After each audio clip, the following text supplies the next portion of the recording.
for joining to hear about Aris Mining. We are a relatively new company. We were actually born in COVID. We're less than 2 years old, and we now have built up a portfolio of 5 assets, 2 producing mines, 2 development projects, and 1 exploration project. And there's more to come. So I'll quickly flip through. You are duly cautioned that I'll be making some forward-looking statements.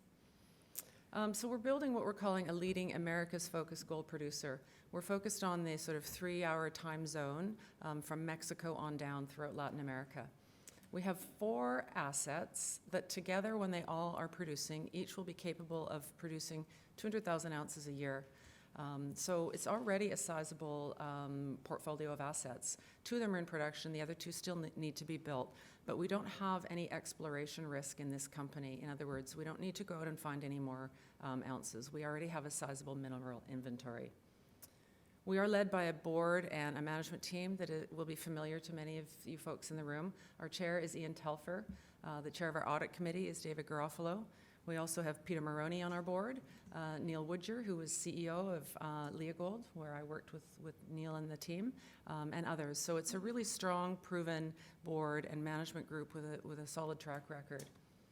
We also have a strong balance sheet. As of the end of June, these are June numbers. We don't have our September numbers out yet, but we will next week. As of June, we had $350 million in cash and another $260 million in secured commitments from Wheaton. So the development projects that we have underway right now are fully funded, and I'll talk a bit more about that later. And our strategy is really very similar to what we did in Leagold and prior to that in Endeavour Mining, which is to build up a portfolio of producing assets that generate free cash flow. And as the size of the portfolio increases, we anticipate the quality of each asset will also increase. So we are not a group who's afraid to sell or dispose of smaller, non-contributing assets as we grow the portfolio. This is just the track record of Neil.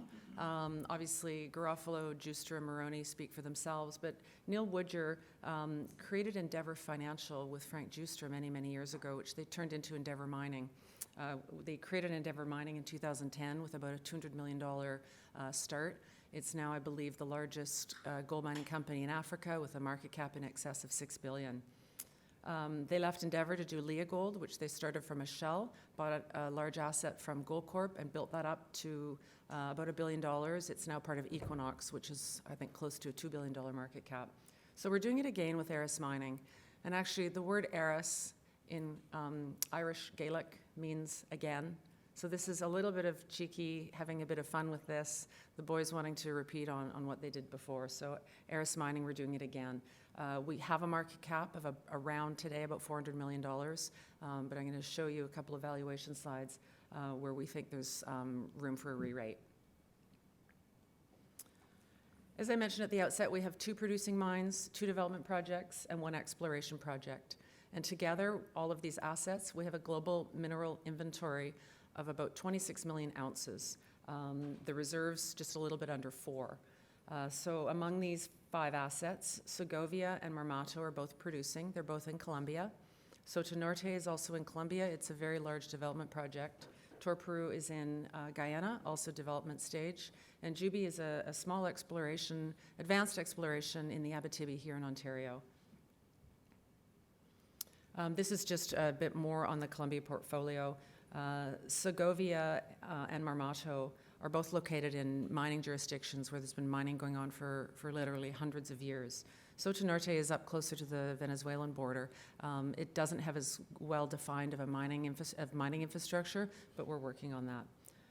Together, between Segovia and Marmato, we employ about 5,000 people in Colombia. So Segovia is an underground mine that's been in operation for over 100 years. It's producing around steadily between 200 and 220,000 ounces per year. We only have a 4-year mine life, as typical with many underground mines. We haven't drilled so far ahead, so we tend to not get a lot of value for this asset in the analyst models, but it has consistently, year after year after year, replaced mined ounces, and we believe there's much more in the region. We own a land package that covers over 9,000 hectares, and we're only mining on 4 of 27 known veins, so there is upside. Segovia just hums along really nicely. Last year, we commissioned a polymetallic plant, so we are now reprocessing some tails and getting some lead and zinc credits.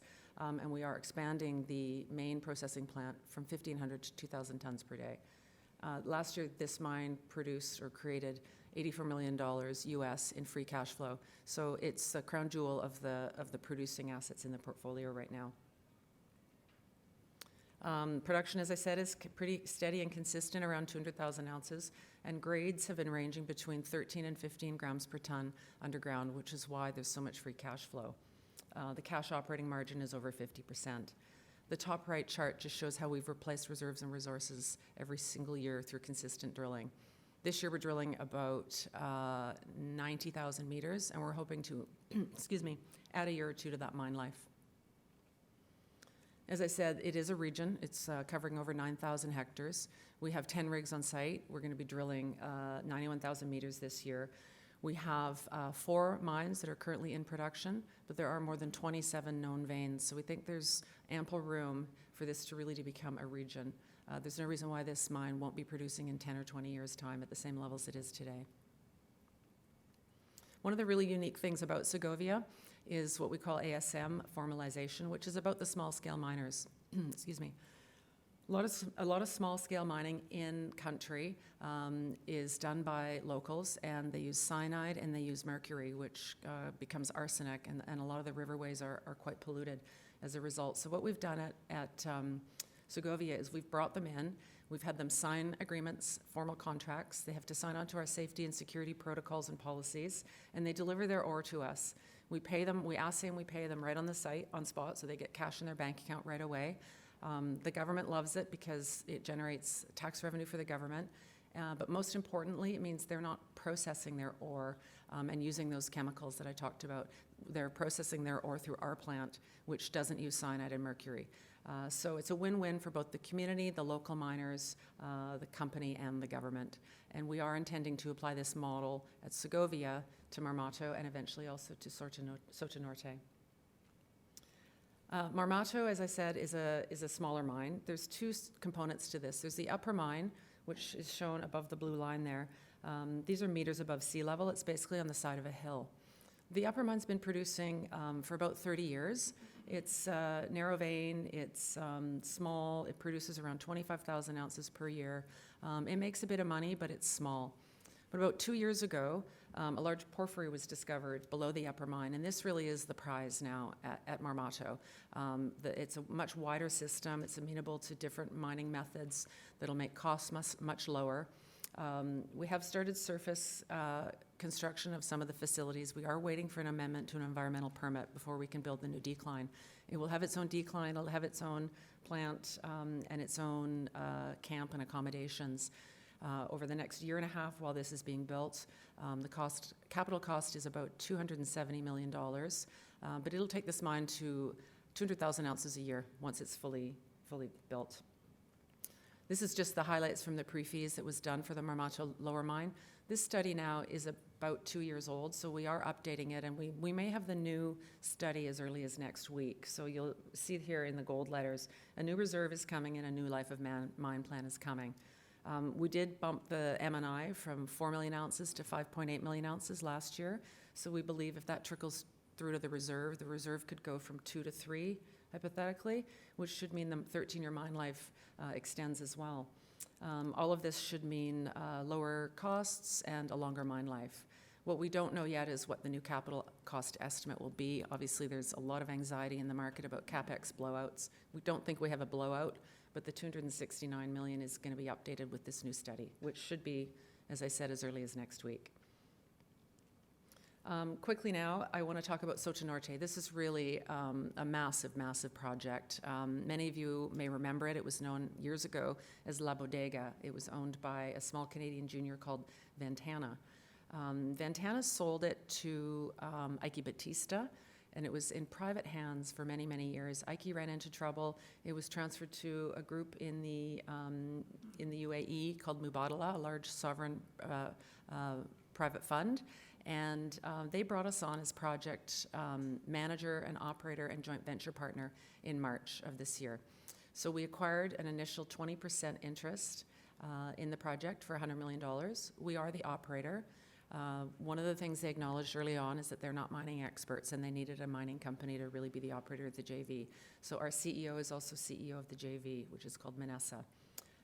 We have an option to increase our interest to 50%, and that option can be triggered when we receive the environmental permit. If we trigger that option, we owe them another $300 million, and then we will be a 50% owner in this mine that will produce 450,000 ounces a year at all-in sustaining costs below $500 for over 15 years. So it's a very, very large mine. It's also been scrubbed by the IFC and the Equator Principles. It meets all of the requirements for project funding. We're confident we can get it built. It's a very high capex. We'd be on the hook for half of it, obviously, but discussions with lenders are already underway. It's been designed such that the footprint is really, really minimal on the surface. It'll be a decline going in from the side of the hill. Everything will be underground, though, including crushing, grinding, and conveying to the plant. So, it'll recycle 100% of the water, and there won't be any cyanide or mercury used. So it's got a minimal footprint on surface, and we think it's really a marquee asset for any intermediate or senior producer. But we need to do the work to get it permitted, and so that's the focus now. This is just a little bit of history of how Ventana sold it. Ventana discovered it, made it with a monster hole, 106 meters at 8 grams per ton. It went into the hands of Ike Batista after that. He paid $1.5 billion for it in 2011. So it went private. He did a bit more drilling, did a bit more studying. When he ran into trouble, it ended up in the hands of one of his lenders, which was Mubadala. And Mubadala did an awful lot of work on it in the years that followed.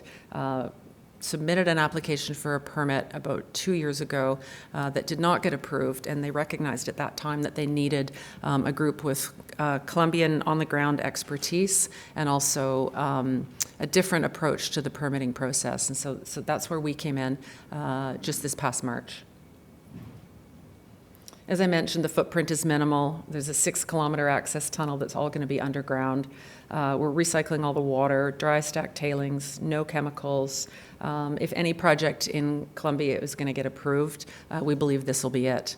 Many of you would have heard the new government, the Petro government, talking about decarbonizing the country, shutting down coal mining and oil and gas projects. We believe that if they need to replace GDP with other types of projects, that hard rock precious metals mines that are underground with this small of a footprint are exactly what they'll need. Quickly, I'll touch on Toroparu. This came with the package when we merged with GCM. Toroparu is a very large, undeveloped project in Guyana. It's fairly remote. It's in the jungle. It's in a rainy area. But it's in an area where the mineralization is exactly the same as West Africa, obviously, when the continents used to be attached to each other. And our team knows West Africa very, very well, having built and run Endeavour Mining. So the previous owner had done a PEA, and they were starting to advance it and build it. We are putting the brakes on that. We're going to run our own study. We think that a little bit more work needs to be done to properly define, for example, things like infrastructure. There's an awful lot of gold there. There's 10 million ounces that have already been defined, but it's remote and it's challenging. And so we're going to have a look at their study and redo it and take a little bit more time. So you may not hear any news about Toroparu for the short term, but it's a big asset with a long mine life. We're going to figure out how best to build it. This is their 2021 PEA results. As I mentioned, you know, it's big, costs in the $900 range, 24-year mine life. We're going to review all of this and hopefully have a study that's at a higher level, likely a PFS level, before we start to build. And then I mentioned Juby. As I said, Juby is in our portfolio. It's not a core asset to us, but we like the real estate. We like the neighborhood. It's got about 2 million ounces defined in indicated and inferred. We think that it's a great part of the country to be in, and there's some good neighbors in there. We're going to do a little more drilling and study a little bit more before we decide whether it belongs in our portfolio or in the portfolio of one of the companies that's already in the area, in the Abitibi. I'm running out of time, but this is my favorite slide because it just shows, you know, the size of our resource base is up there with Eldorado, IAMGOLD, Equinox, and these are all billion-dollar plus market cap companies compared to our puny little 400 million. On cash position, just dollars on the balance sheet, we have a stronger balance sheet than any of them. And then our growth profile. Now, this assumes that we build both Soto Norte and Toroparu, but if we can build both Soto Norte and Toroparu, it's going to vault us ahead of Gold, K92, Orla, and pretty much the rest of the pack. So we think it's a special opportunity. And then finally, 6% of the outstanding stock is owned by insiders. That's our group. We paid the equivalent of $4.50 for our stock. It was not seed stock. We paid after-tax dollars for that stock. So we're highly motivated and aligned with shareholders on the share price. And again, just to finish quickly, here's our leadership team. On the left, most of the management group, including myself, has been together for a number of years, and this board is really kind of unrivaled in terms of the names here and the track record. Frank Juster is also still involved. He's not on our board because he is co-chair of something called the International Crisis Group, which means he can't be on a corporate board. But we're very close with Frank, and he gives us sound and strategic advice. Why invest in Aris Mining? You've heard it all. So.